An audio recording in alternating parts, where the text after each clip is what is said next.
As COVID-19 continues to change the shape, the way we do things, what innovations are available to safely conduct funerals while still maintaining the dignity of the practice? Joining us to talk about this is Lebohang Khitsane, who is the founder of Lebohang. Lebohang, good evening and thank you for your time. Prior to the lockdown, how much were people spending on funerals and how has that changed during this lockdown period? Good evening. The things have changed a lot, drastically. And a lot of people now, they've cut down on a lot of expenses. Expenses like catering, tents, bigger marquees and all of that.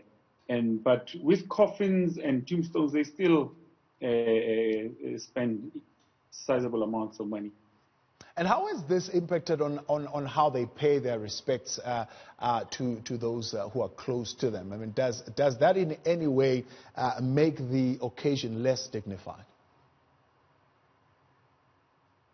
Yes, as Africans, because normally whenever there's a funeral, neighbors come through, friends come through, colleagues come through, relatives come through. Now, because of the COVID, only 50 people can attend. But hence, we created a company called Jacob's Bridge to help people to organize funerals online, to do live streaming, because people can't attend. You can't have more than 50 people at the funeral. But at least with the technology of Jacob's Bridge to live stream funerals, it makes it a lot easier because people can watch and also be there.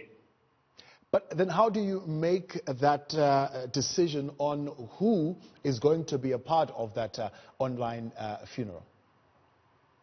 We give them a link, and that link, the family can share it with friends, family, neighbors, anybody that they would like them to watch the funeral. Yeah. And do you find that yourself as undertakers, you've had to be a little bit more considerate to families at this time in terms of your pricing and in terms of the options and packages that you've given them? Indeed.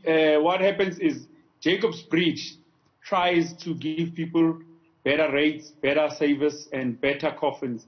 And we link them up with good, reputable undertakers that work hand in hand with us.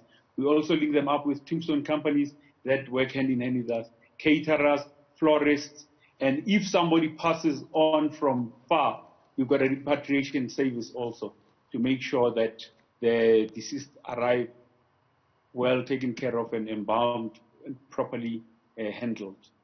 Now, in your years in this business, what is it about the black families in particular? I don't want to use the word, but what is it about black families that want to prioritize how a funeral looks more than the process itself of grieving? It's been our culture as Africans to honor our loved ones when they're gone, to give them a dignified funeral, to make sure that the send-off is properly done. I mean, imagine if you are a head of the house, they have to slaughter a cow.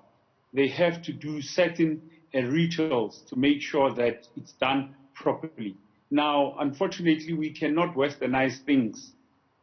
We have to stick to our African heritage. How difficult has it been for yourselves to arrange and carry out the funerals under lockdown regulations? Have you had opportunities where you had run-ins with law enforcement authorities?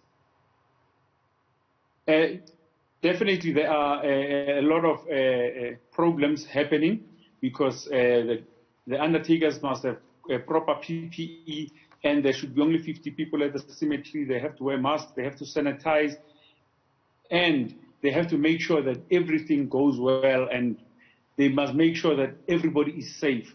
Hence, Jacob's Bridge came on board, because with Jacob's Bridge, you can easily do things online. Within 30 minutes, everything could be arranged, and we can arrange things like your masks, sanitizers, make sure that everybody's safe running the funeral. Right.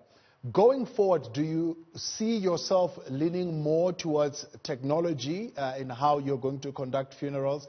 And will that in any way bring about a saving for people going forward? Tell you what, Professor Inyuko Mandulega is saying, funerals are dynamic by nature. They kind of seems to change, and COVID-19 in a sense has expedited that change, where people are going to maybe want to go this route going forward as a way of also saving on costs.